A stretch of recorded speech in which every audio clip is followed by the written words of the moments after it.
Hello दोस्तों, जैसा कि आप सब जानते हैं कि कोरोना वायरस के कारण आजकल क्लासेस बिल्कुल बंद हो गई हैं। तो जीएस ग्रुप ऑफ इंस्टीट्यूट की तरफ से मैं ड्राइंग का 5th सेमेस्टर जो कि आप लोग का शेष बचा हुआ है वहाँ से पढ़ाना स्टार्ट करूँगा। तो ये चैप्टर 5th है जिसका नाम है निम्न बोल्डता सिरों पर लाइन तथा उपभोक्ता के विभागीय संयोजन का आकलन। इस चैप्टर में आपको एक अभियंता की तरह सोचना है और किसी भी कंपनी या किसी भी घरेलू या किसी भी उद्योग को आपको सप्लाई देना है और उस सप्लाई में होने वाले व्यय तथा सामानों का आकलन करना होता है। तो हम इस चैप्टर के बारे में जानेंगे ही जानेंगे। उससे पहले हम इसके बारे में इस चैप्टर के थोड़े से कुछ बेसिक रूल को जान लेते हैं। जैसे कि इसमें नाम दिया है निम्न वोल्टता सिरों पर लाइन। ध्यान दीजिए, वोल्टेज को यूज के आधार पर हम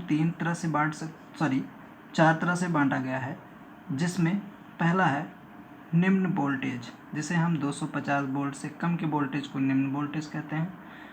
मध्यम प्रकार का वोल्टेज यानी मध्यम वोल्टेज, 250 वोल्ट से 650 वोल्ट तक के जितने भी वोल्टेज होते हैं वो मध्यम वोल्टेज कहलाते हैं। उच्च वोल्टेज 650 वोल्ट से 33 किलो वोल्ट यानी 33 केवी तक के जितने भी वोल्टेज होते हैं वो सब उच्च वोल्टेज में आते हैं। तथा अंतिम और ये अति उच्च वोल्टेज है जो 33 केवी से 765 किलो केवी तक होता है। इंडिया में ट्रांसमिशन का ये सबसे अधिकतम पॉइंट होता है। इससे अधिक पॉइंट पर ट्रांसमिशन इंडिया में नहीं होता है। अब समझिए, वितरण के लिए जो हमारा IER रूल है, इंडियन स्टैंडर्ड रूल, उसमें किसी भी घरेलू कनेक्शन अथवा किसी भी उद्योग में सप्लाई देने के लिए ये मानक माना गया है कि वितरण के लिए 3 फेज 4 तार अर्थात RYB और एक न्यूट्रल 4 तार हो गए और 3 फेज RYB प्रणाली को मानक माना जाता है। ठीक है, अब आप लोग देखिए, एक फिगर हमने बनाया है, इसे आप लोग पहचानते भी होंगे। आपके घरों गलियों में आपने या किसी उद्योग में या आप जिस संस्था में पढ़ते हैं पॉलिटेक्निक में ऐसा आपको मिला होगा। इसमें कुछ और नहीं, एक RCC पोल दिखाया गया है और इसमें साइकिल इंसुलेटर दिखाया गया है जिसमें 4 कंडक्टर आते हुए दिखाए गए हैं, जिसमें से R, Y, B और चौथा न्यूट्रल है। ध्यान से देखिए, तो किसी भी फेज R से Y, Y से B या RB के बीच में जो वोल्टेज है उसे हम क्या बोलते हैं, लाइन वोल्टेज कहते हैं, और वो लगभग 400 वोल्टेज होता है। और किसी भी लाइन और फेज़ के बीच में जो वोल्टेज होता है वो 230 वोल्ट होता है। ध्यान से समझिएगा, जब हमें किसी उद्योग को सप्लाई देना होता है यानी पावर देना होता है तो हम ये 3 फेज़ जैसे कि इंडक्शन मोटर चलाना हुआ और भी कई सारी चीज़ें होती हैं जो उसे चलाना हुआ, तो उसे हम ये 3 फेज़ की सप्लाई अर्थात लाइन टू लाइन सप्लाई देते हैं जो कि 400 वोल्ट का होता है।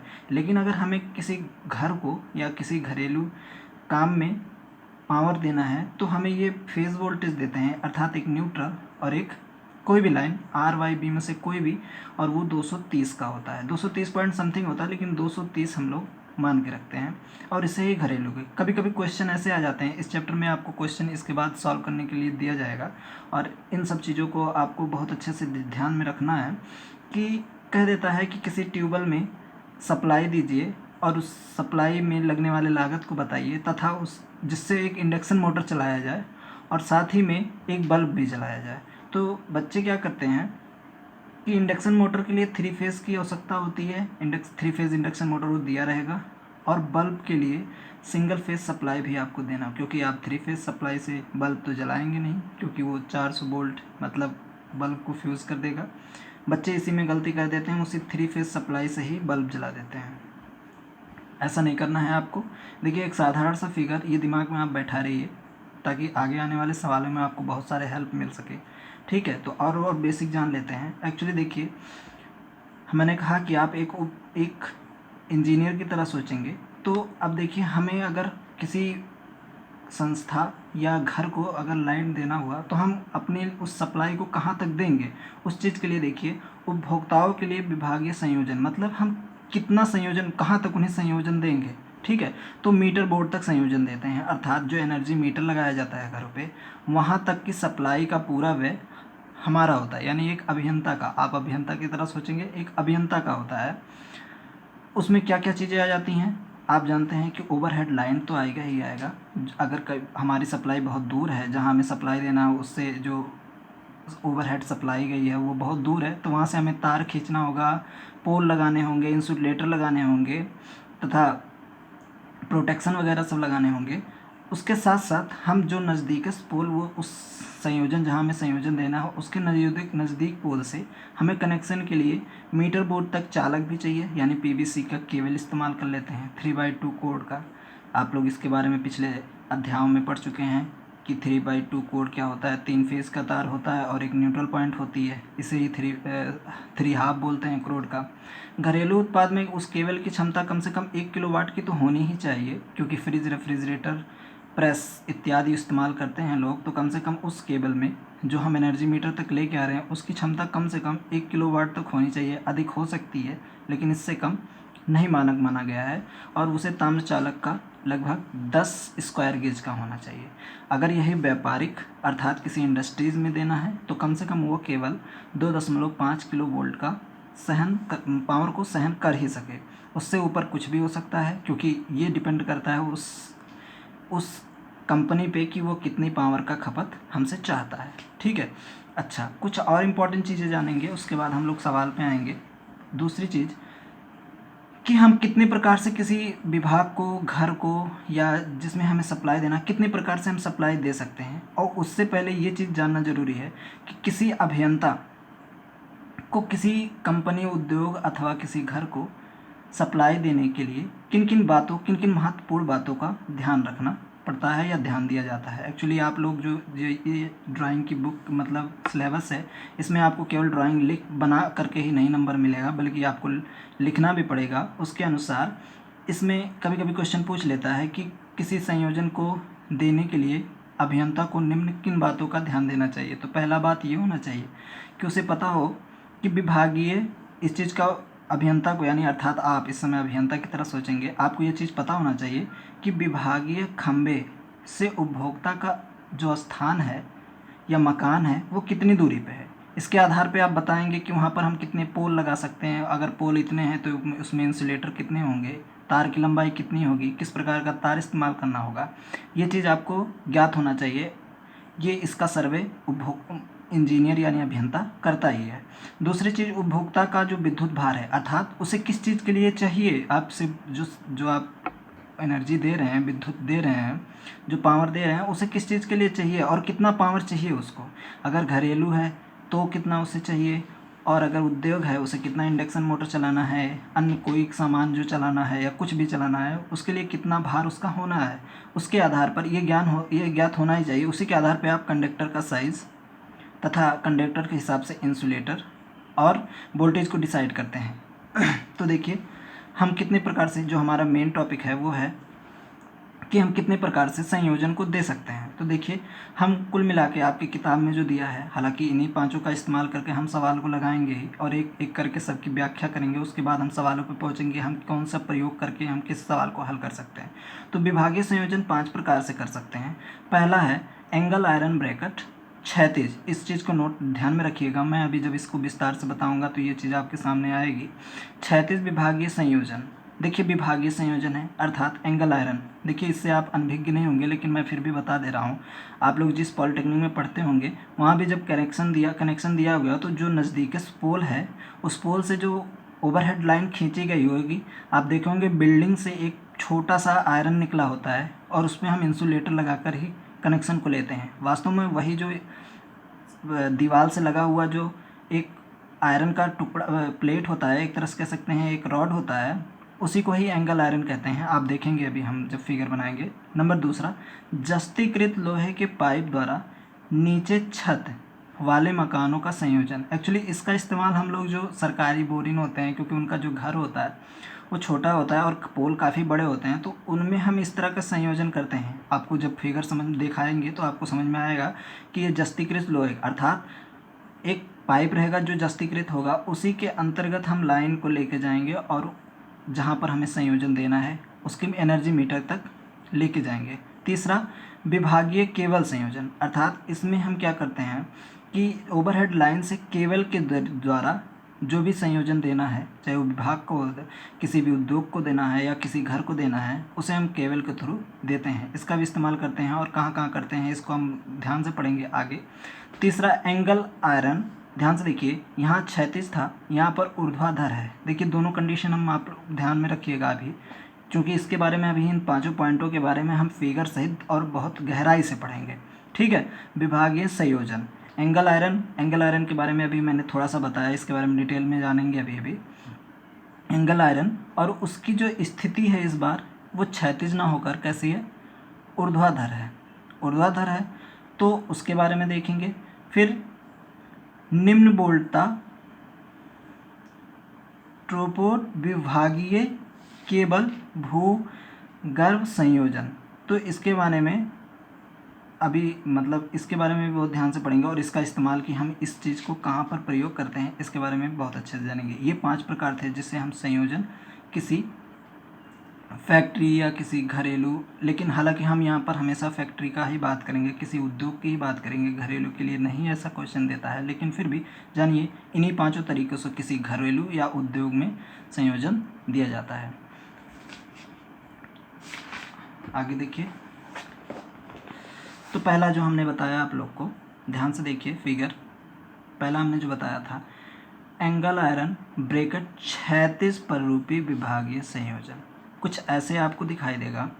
जो हमारा एक कोई घर या कोई इंडस्ट्रीज़ है, जिसे आपको फिगर में कुछ ऐसे बनाना है कि ऐसा लगे कि वो घर है, बहुत ज़्यादा डिज़ाइन करने की ज़रूरत नहीं है, आपको बस इतना लगना चाहिए कि हाँ ये किसी घर का एक स्ट्रक्चर है। उसमें हम क्या करते हैं कि एक एंगल आयरन, आप लोग देख रहे होंगे, इसी चीज़ को एंगल आयरन, ये दीवार से इस जिसमें हमें कनेक्शन देना है उसी के दीवार से निकली होती है, जो कि कास्ट आयरन की बनी होती है, उसी से जुड़ी होती है, और उसी के साथ हम क्या लगा देते हैं, एक साइकिल इंसुलेटर यहाँ से, जहाँ पर, और पोल से, यहाँ पर पोल होगा, आगे हम जब इसके बारे में क्वेश्चन लगाएंगे तो आपको पोल भी दिखाया जाएगा। वहाँ से हम सीधे सप्लाई यहाँ तक ले लेते हैं, यानी वहाँ तक सप्लाई ले लेते हैं। उसके बाद हम कंड्यूट वायर या किसी कनेक्शन हम क्या करते हैं इससे, जहाँ हमें मीटर बोर्ड तक पहुँचाना है पहुँचा लेते हैं। देखिए आपको ये फिगर दिमाग में थोड़ा सा बैठाने की ज़रूरत है। और दूसरी बात ये कि आपको इसके जो प्रत्येक चीज़ें लगी हुई हैं, क्योंकि आपको कास्टिंग करना है, कास्टिंग में प्रत्येक जो चीज़ लगी हुई है, इसमें जो मटेरियल लगा हुआ है उसका नाम और उसका रेट पता होना चाहिए। मैं आगे बताऊंगा भी, पहले इसके बारे में थोड़ा बहुत नाम जो इसमें है, जो इस फिगर में दिखाई दे रहा है, मैं बता दे रहा हूँ। इसमें जो केबल और इससे पहले जो ये पाइप लगी हुई है, एक पीसीबी की पाइप लगी हुई है, एक केबल लगा हुआ है, इसका नाम हमने बताया है, ये साइकिल इंसुलेटर है। ठीक है, इसे रील इंसुलेटर भी बोलते हैं, ये वाला पॉइंट। ठीक है, इसे गार्ड वायर बोलते हैं। ये जो गार्ड वायर का काम इतना होता है कि ये जो तीनों तार हैं आपस में सटने ना पाए, अर्थात हवा चले तो इन दोनों के बीच की जो दूरी हो वो बनी रहे, ताकि शॉर्ट सर्किट या डेड शॉर्ट सर्किट ना हो पाए। जहाँ कनेक्शन लेते हैं हम फेज़ से एक फ्यूज़ लगाते हैं, जिसे एरियल फ्यूज़ बोलते हैं। इसका काम यह है कि कभी किसी कारणवश लाइटिंग या किसी कारणवश अगर हाई वोल्टेज इसमें जाने लगे या धारा का मान बहुत ज़्यादा बढ़ जाए, तो फ्यूज़ अपने आप को अलग करके मीटर बोर्ड तक उस धारा को ना पहुंचने दे, ताकि हमारा मीटर बोर्ड या आगे के कनेक्शन ख़राब ना हो। यहाँ पर हमने देखिए बता ही दिया, साइकिल इंसुलेटर है। इन क्लैंप, देखिए ये जो साइकिल इंसुलेटर है जिससे लगा हुआ है, जिससे बाद इसे हम क्लैंप बोलते हैं। इन क्लैंप के अंदर है, इसलिए इससे बोला गया। ठीक है, कम से कम इतनी चीज़ें तो आपको अभी इस फिगर के थ्रू जानना ही चाहिए। ये घर का स्ट्रक्चर जैसे दिख रहा है। अब देखिए, विभागीय संयोजन के लिए ब्रैकेट को उपयुक्त ऊंचाई पर क्षैतिज रूप में लगाया जाता है। देखिए ये जो है, आपको यहाँ आपको एनर्जी मीटर लगा हुआ है, इसकी ऊंचाई कुछ इस तरह से होनी चाहिए कि वहाँ पर, चूँकि आप इंडस्ट्रीज़ में विभाग में दे रहे हैं, तो वहाँ पर वाहन चलते रहेंगे, ट्रक बस आदि सब आती जाती रहेंगी, तो कुछ इतनी ऊंचाई रखा जाता है कि इससे आने वाले वाहनों में कोई प्रॉब्लम ना हो। आगे देखिए फिर नेक्स्ट वाला जो हमने बताया, नेक्स्ट जो है पीछे हमने बताया था दूसरा, जस्तीकृत लोहे के पाइप द्वारा नीचे छत वाले मकानों या भवनों का संयोजन। समझिए कि ऐसा लग रहा है जैसे ये कोई ट्यूबवेल है जिसका छत बहुत नीचा है और हम इसमें एक पाइप के थ्रू सप्लाई को देंगे, एक सप्लाई को देंगे और उसमें हम किसका इस्तेमाल करेंगे, जस्तीकृत लोहे के पाइप का। एक्चुअली इस तरह का संयोजन इसलिए किया जाता है कि ये छत बहुत नीचा होने के कारण जब हम अगर तार को इस तरह से लेके आएंगे किसी के थ्रू, केबल के थ्रू, वर्षा में या किसी का मतलब इसमें एक झोल होगा जिससे पानी अंदर तक जाएगी और वो इसे नष्ट कर सकती है या इसके लिए शॉर्ट सर्किट भी काम कर सकती है। तो इसके लिए ऐसा संयोजन करते हैं। हालांकि सवाल जब आपको देगा तो इस चीज़ का नाम दे देगा कि जस्तीकृत लोहे के पाइप का इस्तेमाल करते हुए आप कनेक्शन दीजिए। ठीक है, तो देखिए आप लोग इस फिगर को भी आपको ये सब हम थोड़ा सा डिफ़ाइन करते हैं, बाकी जब सवाल आएगा तो मैं आपको डिफ़ाइन करूँगा कि कैसे कनेक्शन आपको देना है।